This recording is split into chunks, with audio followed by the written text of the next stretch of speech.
Welcome to the first ever episode, what I like to call the drafting board. We talk about a bunch of things.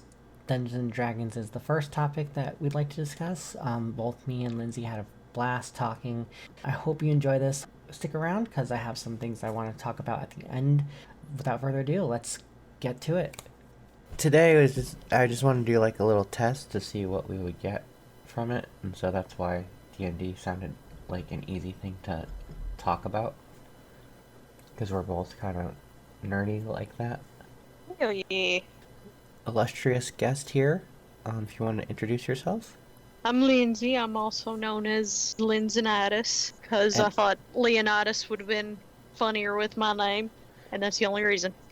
And I draw mostly horror and scary stuff. and I am Dixie. I do mostly superhero stuff, and sometimes horror elements sneak into that because what good are heroes if they don't have monsters to fight? Which is kind of plays into both of our love of Dungeons and Dragons, but we both have different experiences with it. We figured we shared some of that and maybe draw something along the way. So I just wanted to ask, what was your exposure to D&D when you, or role-playing games in general, when you first started?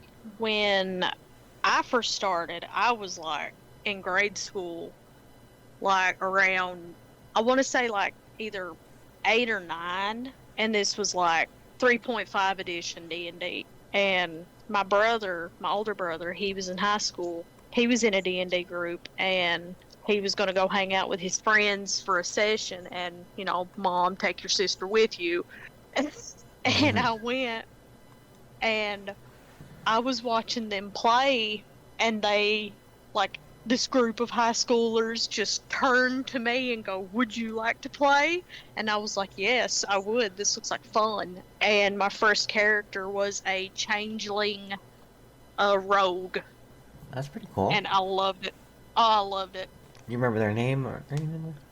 I, I wish I could. I just remember that they were a rogue, they were a changeling, and I got into a lot of shenanigans. Like, I remember I befriended a troll, this huge rock troll, and he was my best friend, and he got killed, and I was like weeping, and Aw. everyone was like, "It's okay," and then they got mad at the DM, who was my brother, and said, "You made her cry." And he goes, "It happens. It's D&D." Right. That's that's oh my gosh. That's so funny and sad, and but I mean that's the nature of D&D in general, just like from what I've experienced, from what I've seen. Me personally, when I first started, it was Heroes Unlimited was the first like tabletop organized kind of like, here's a rule book with rules and dice and everything. For me, my first like role playing experience is, I think everybody's first role playing experience is playing pretend in the backyard with your family, and Oh God. um, yeah, but um, yeah, that kind of led to the creation of like the superheroes that I like to make, and someone said, "Hey, I play this game where you pretend to be a superhero, but it has rules." And I was like, "Well, let's try that," and we'll try that. And he was like our first DM, and that's where I got my ideas narrowed down some things for my character. Because at the beginning, my character Lightning Man could do anything because I was a stupid kid drawing, and it was like, well, now he has this power, now he has that power, and the guy was like, well, no, you can't just do that. He has this power and that power, or he has this power and maybe that power. You have to explain a little bit, kind of focused a little bit, put a little sights Hmm. on the character, which I I really love that idea in tabletop gaming where you have this wild imagination, but you can actually focus it. That's and having somebody to bounce. It's shared storytelling, so it's kind of like a writer's room almost. And the showrunner is like, no, you can't do that, or okay, well, if your character does that, then they're gonna have to suffer this consequence because of that, or maybe they'll get this reward because of fun for me.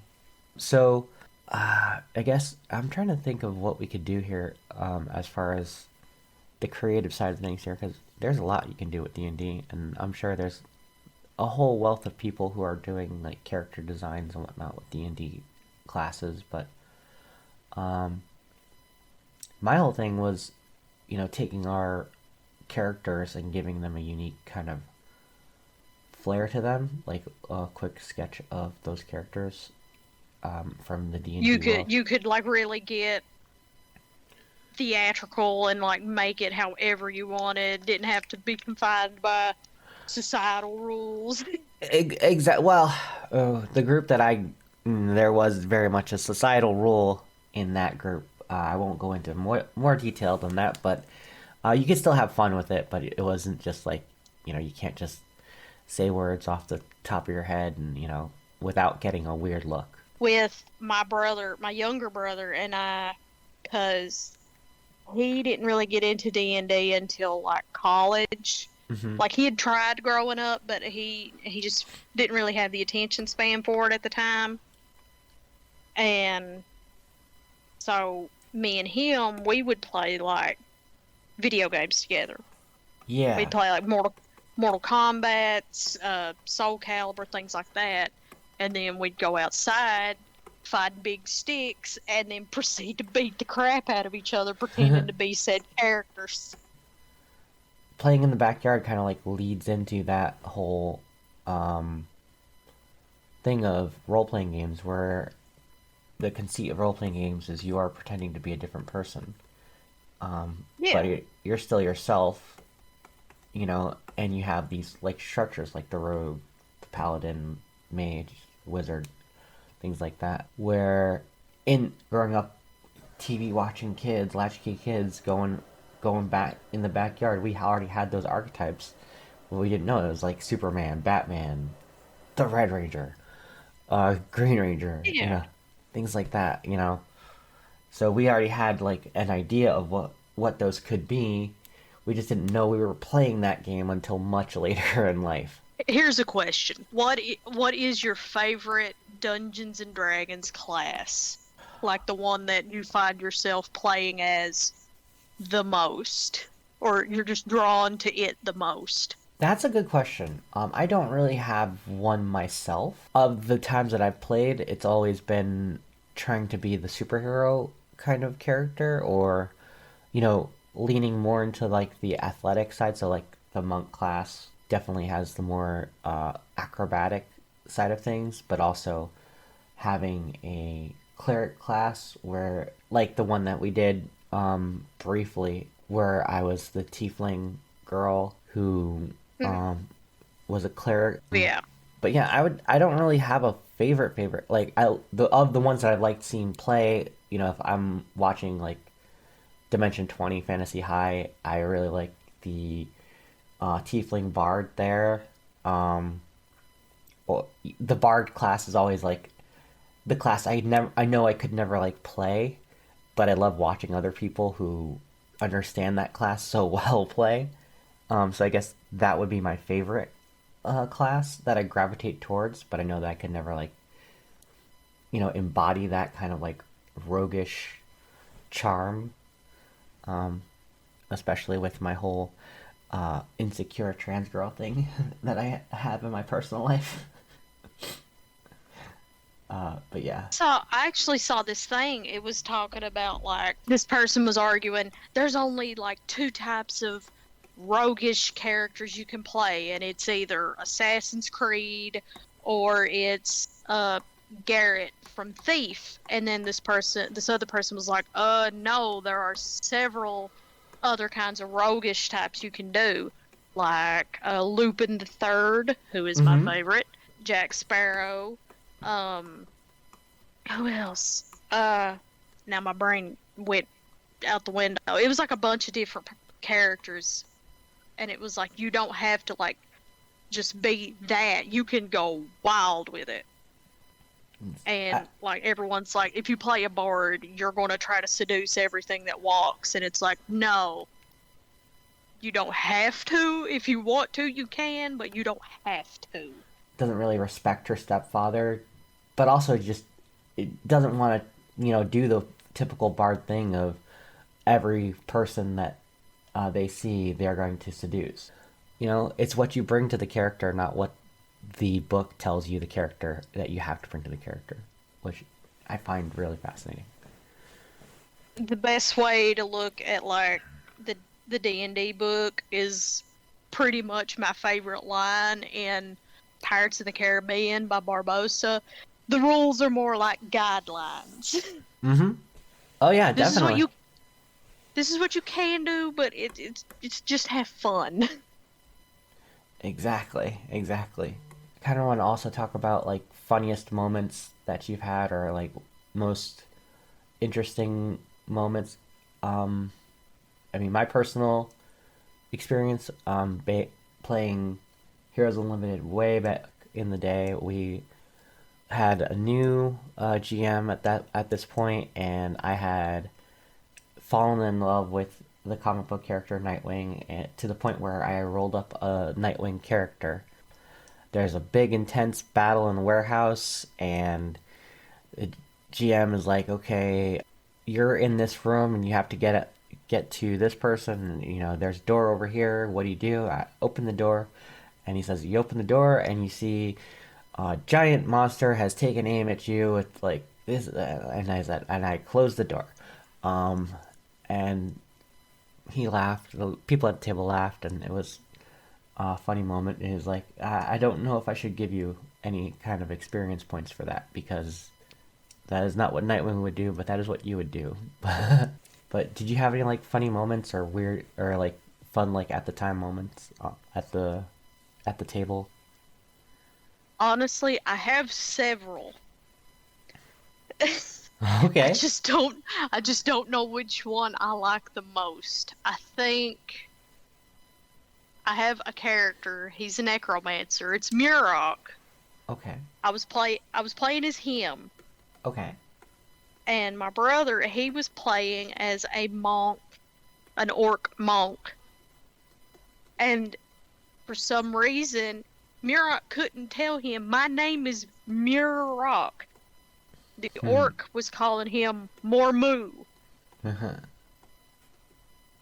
and somehow it spiraled into a cult with Murok being the god, but instead of his red cape, it was cow print, That's and hilarious. he became the patron saint of milk. That's And I hilarious. was and I was like, ah, that's hilarious, but that is so not funny to Murok because he's trying to be a serious necromancer villain type. And there's one character I got named Zidane, who is a tiefling. He's a rogue, and he is just the embodiment of chaos. He is Loki, basically. And at one point, he was looking for a gnome who was a chaos god, and he was convinced all gnomes knew about it, so he would harass gnomes. Oh man. Was that was that aid? He wasn't like being mean or nothing. He was like, "Do you know of this gnome?" And they were like, "No, we don't." And he's like, "Tell me, I need to find him." That's pretty great. I think the other thing is like the same campaign, like later in that campaign, I just did like this most heroic thing. I had leaped in the air, disarmed a guy with batarang, clocked him with the sticks because I was still Nightwing because it was like a badass, and then I get shot in the chest. Um, and it's like, yeah, you're kind of bleeding out unless this person, and like at the time, the person at the table, me and them were kind of not getting along, and so it's like, I I really hope that they can do, and like, well, you've got like a repair. They've done a makeshift repair medical on you, and I say in character as I like, not half bad, and they just like, and they said to the GM, I'd like to twist the tube that I've just put in just to kind of like make sure they understand that their life is in my hands. I was like, oh, I am so sorry for whatever I did. I forget what I did, but I am so sorry. Please Uh, don't let me bleed out. yeah, yes. You know, we talked about like this, the troll being like childhood Lindsay's best friend, uh, and dying at the table. I don't really think I've had any like traumatic things happen like that. I don't really think we had any character death. I will say it got a little wacky towards the end to where we had to stop playing, and it was everybody at the table had two sheets, like two characters that they were playing. The GM had to say no. Everybody has to pick one. We can't have multiple because it's hard to keep track of initiative order when I have like 12 people and only 6 people are playing. Has anything like chaotic like that happened to you? I've had like different kinds of chaotic things happen. Like I've had like some serious stuff, like games being completely stopped and everybody like, all right, we're taking a break for a while. Things happen. There was one game I was playing. It wasn't D&D. It was a World of Darkness campaign.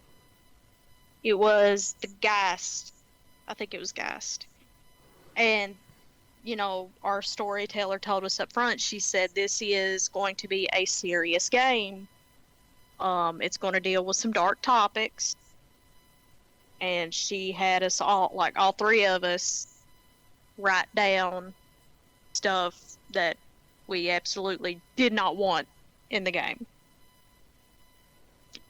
And the way Geist works is your character has died and has made a deal with this being to come back, but your character has to hunt monsters for the rest of their life. Hmm. And I made a character who he was the only one, and he had, committed suicide. Hmm. And after I had made it and we got to like some parts about him, I was like, yeah, that might not have been a good idea. So we didn't really touch too much on his stuff, at least when it came to that sort of thing. Right. But yeah, that was like one of the serious things that's happened.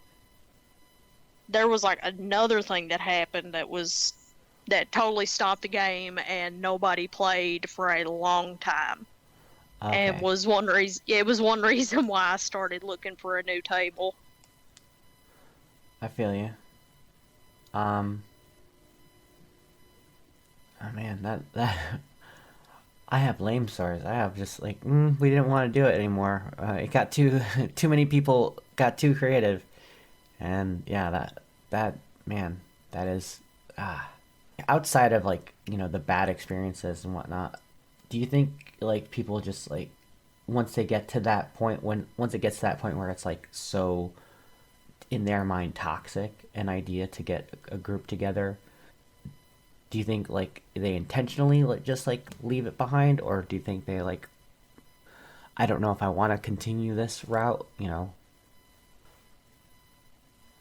The game that pretty much broke up the table, what happened was it involved me, my Mm. character, and I stood up and I was like, I don't like this. This is uncomfortable. I'm not playing anymore. Okay. And I think what causes that is like nobody really sat down with the players and was like, okay, this is the game. This is the kind of topics we'll be getting into. Like the game was like an Elder Scrolls, Skyrim themed Gotcha. game. And the storyteller decided, I'm going to go full on Game of Thrones and assault people. Oh no, no, no, Y- no, no. yeah, and that's when I was like, all right. And my character was the first one, and I was like, okay, I'm done. Yeah, that's I signed up for like dragons and heroes and stuff, not the right. Starks and the Lannisters. Yeah, no, I feel you. I feel you completely. Um, Tone is definitely a big thing that you have to get across. That's why I'm, as much as, I love playing the games with you and your brother there, because they were very lightish. They weren't like super heavy dark, but they weren't like super goofy either. It was fun. The one that we had like the session zero with, I Bioshock. guess, the Bioshock one that you ran was, because if you don't know, she has creative juices flowing through her like you don't know what. And she started a game with a couple players, but it was like the first time that I was kind of like getting comfortable in my own skin as, living my best life and, kind of realizing what I wanted. And I was living through that, and having that moment of, that session zero, the kind of like the asking questions, the expectations that you have during that, you know, things that I didn't really go into any role playing games in the past with, I didn't have like people asking me, what do you want from this game? What do you expect from this game? What do you being able to explore that side of me that ultimately is me, was very fun, very nice. So that's one thing I do love about playing in general is the freedom to explore who you are, as well as, but also like, haha, it's only a character, not real, but this is who I am, and this is who I want to be, and that kind of thing. Um, Yeah. you're kind of testing the water, sort of, so to speak. If you decide that you want to go about your life in that now, don't go around and try to find a troll to murder. That's the whole other. No, don't murder the rock troll. He was a good boy. No, yeah, the lessons that you take away from the game is important, and to have like somebody just say, hey, just ambush you with a, hey, this is gonna be Game of Thrones, and we're gonna just like throw the real world on you, something fierce. Like I don't like mind playing dark games. I really don't. I'm all for it, but I'd like a warning first. I'd like for like session zero when everyone's making characters, everyone's talking, okay, this is the kind of world you're going to be playing in. With like my brother, he did like he plays mostly like Legend of Zelda, Yeah, Lord of the Rings esque type stories because he's like that's the kind of stories he likes. yeah. I have like considered like I've really thought of like making a campaign based in like Silent Hill, but that Mm, would be like very hard to do because the way I want to do it is not the first Silent Hill, but the second one where it's like psychological and stuff. gotcha. So like every character I would be like, okay, write down what's happened to them, phobias, fears, things like that. And then I would be making monsters specifically for that person. But I'm not going to just be like, all right, this is what we're doing, get over it. I would Right. find people who would want to do it. Exactly. And that's my whole thing, the conceit of at the table is you're there to have a good time too. You're volunteering your time to a group of friends to get together and make a game that you all want to play together. And with me, with, you know, at least that's how I've been playing it, or how I was playing it, was the the person who leads the game should be honest and open at the table. Um, Exactly. and if it'd be weird to be like, all right, we're all gonna roll up Smurfs and have a really nice, like, little happy tree friend. Not happy tree friends, because that inherently dark. But no, I mean that's exactly kind of the thing. Happy tree friends. It's like this really fun and cute aesthetic, and then it gets into this like very dark and disturbing. Everyone's getting murdered. Yeah, that's, but I mean, you go into that thinking, okay, this is what's gonna be. But if you just plopped somebody in front of that, no context at all, and just said, here, this is the show, This is what we're gonna do, and then Good luck. yeah.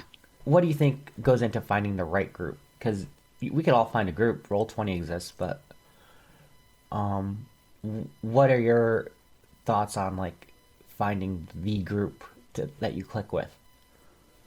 With me, it's like when it comes to me playing D&D, I would like to get into like, tabletop, everyone around a table, miniatures. I'd like to do that. I think that Hmm. would be fun, but, COVID Yeah. and all that. So, that was like, I can live without that. What I look for is people who are open-minded, who value role playing and storytelling over pretty much I need to win the game. It's like, no, it's not that kind of game. You can't, like, you can min max your character, but you have to be sure to make it fun for everyone. And the kind of player I really can't stand is it's what my character would do. And they do like the most abhorrent stuff, getting the whole group, like the whole campaign group in trouble. And it's like, it's what my character would do. He's based off the Joker. And it's like, please don't do that. You can play a chaotic character, but don't be chaotic stupid Right. about it. Chaotic Stupid is not an alignment in the core rulebook, but I understand that you want to do Like, this. I have a character who is chaotic. Uh, It's Zidane. yes. But when he does something that's, chaotic, it's not going to hurt the whole group. And he will take the blame for himself. If, like, the guards come up and, like, you all are under arrest for this, he'll be like, oh, no, that was just me. They were at the tavern. He takes the blame. And he Right. gets himself out. That's how I play it anyway. But Right. I look for, like, people who bring like creativity and good personality and will just are there to have fun because Exactly. like I like strategy games, but if it's like D&D, then I'm like I can get strategic, but I'm not going to like make that the entire game because that's going to get boring for everybody. Definitely understand that.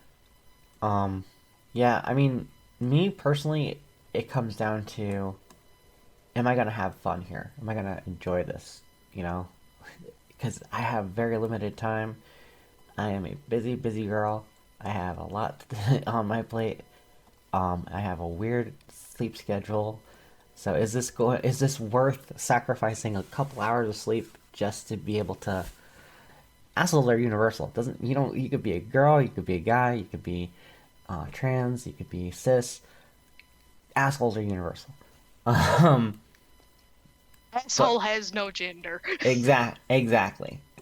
But yeah, do I want to hang out with a bunch of like funny assholes or stupid assholes? And right now, like I don't really have a group, and I'm not really auditioning to be honest. But if I was to have a group, that's what I would be looking for is like the funny chaos, but with a sense of humor. Not, oh, I'm the Joker and I must be dark all the time and so laugh. And no, and chaos is good. It has its place, but randomness is for the dice, not for the table.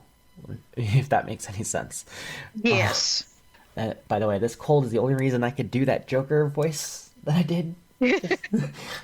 Because normally my voice is a little bit higher, not exactly higher, but you know. I'd probably sound like a sick Pennywise if I tried to do a Joker voice. Okay, here's a D&D question. Okay, D&D. Yes, let's get back on When topic. when it comes to your characters Yes. that you where do you get your inspiration from? Of the three characters that I've done with D&D for your games, maybe two of them were based off of comics. The other one is like an idea that I had that I just never saw before that I would like to try.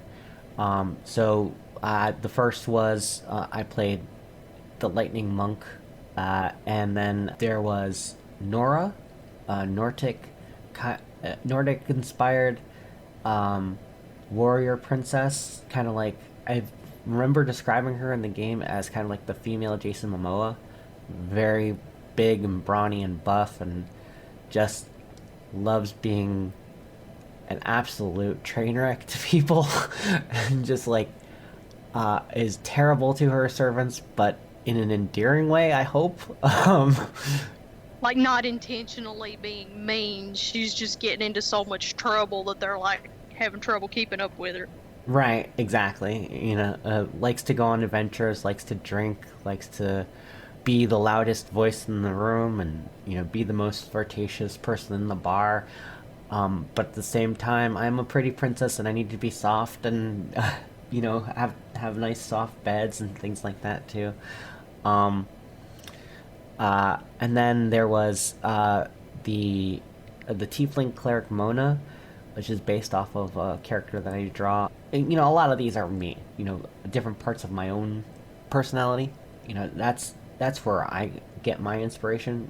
Especially with Mona and Nora, and there was Debbie in the Bioshock game. That was me kind of like experimenting with who I was as a trans person, and a lot of it comes from personal. Mona especially was a interesting one because it was a tiefling girl who was a cleric who basically, I think the backstory I gave her was she was drawn to the life of the cleric of a holy existence, but because she's tiefling, she has the prejudice looked at her, and it was fun to experiment with.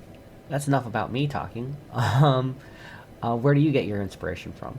Um, a lot of like, video games, movies, comics. Mm-hmm. That one character I played as, who was named Artemis, but I renamed him to Blaine.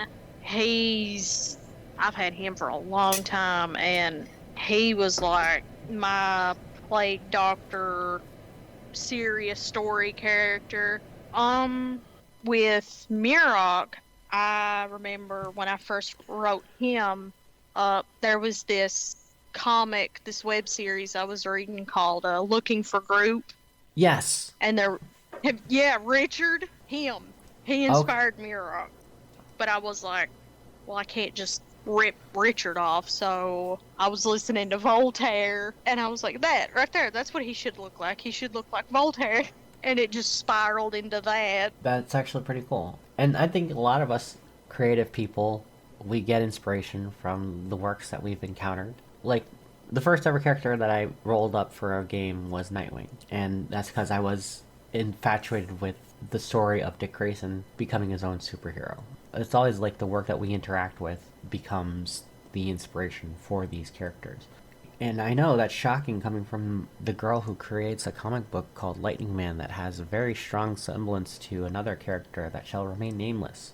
Um, but yeah, no, as creative people, even at the table, everything that we interact with. I will say, like, the one character I made that was, I'm going to say, dangerously close to being based off of me was the Geist character. His name was Nico, and he wasn't raised in Kentucky, but he was raised in like West Virginia, and like Which is like I said, he was dangerously close to being like me, and I was like, I might not have should have done that. So we talked about like the terrible games that we've, the fun, the terrible, all that, but like what you look for in a table, but also is there like a setting that you look for? Me personally, like if it's a superhero thing, I would be all over it, but I'm happy to be wherever people are.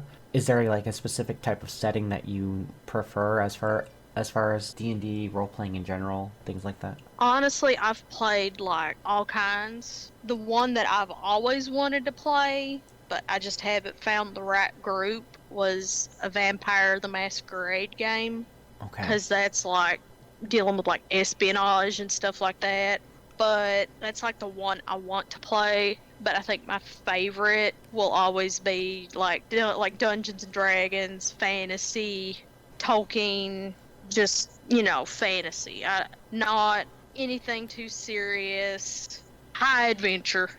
Yes. But I did do a superhero one once. It was like DC, Okay. because the storyteller, he was like, I read some Marvel, but I'm more informed when it comes to DC comics. So he was like, let's just do a DC campaign. And I played a crime lord in Gotham City. Oh, nice. He had the powers of a voodoo doll, Oh, wow. and he did not want to be there. He was like, "Look, I would rather be somewhere anywhere else but here, but that's not how life works. Here I am. You're gonna deal with me."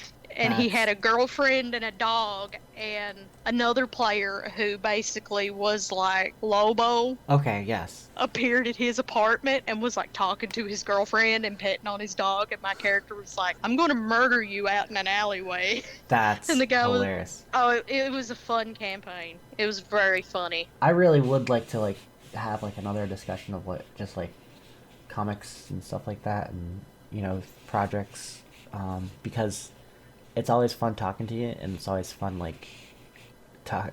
I figured D&D is a nice little fun topic we start jumping into, get both of our personalities and our takes on that, and hopefully people gravitate towards that, get to see how cool us nerds can be. We're the coolest. We are so cool. Nobody wants to talk about it, but we're the coolest. My refrigerator barely turns on. I'm so cool. But yeah, before we go, because we have to do all the things, is there anything that you wanted? Is there any like place to plug? Any place where you can find you? All my tags are Lynzinitus. I'm on Oh. Instagram, Facebook. I'm going to start posting on TikTok. I'm gonna start posting my art on TikTok now that I've been gifted by the gods with this tablet. Instagram, Facebook, TikTok. I may start getting back on YouTube. That's the 4 main ones right now. If you want to look at like old art that I've done, I'd say get on DeviantArt while you can, because I am seriously considering deleting it. But yeah. You and me both. I completely understand that. We'll definitely have those links in the description, so that way you can follow this amazing person and their amazing content. Thank you so much for coming on, Lindsay, and thank you so much for listening, and we'll see you guys in the next one, hopefully, and you have a great day. Bye. Bye. Thank you again so much for coming on, Lindsay, and thank you so much for watching.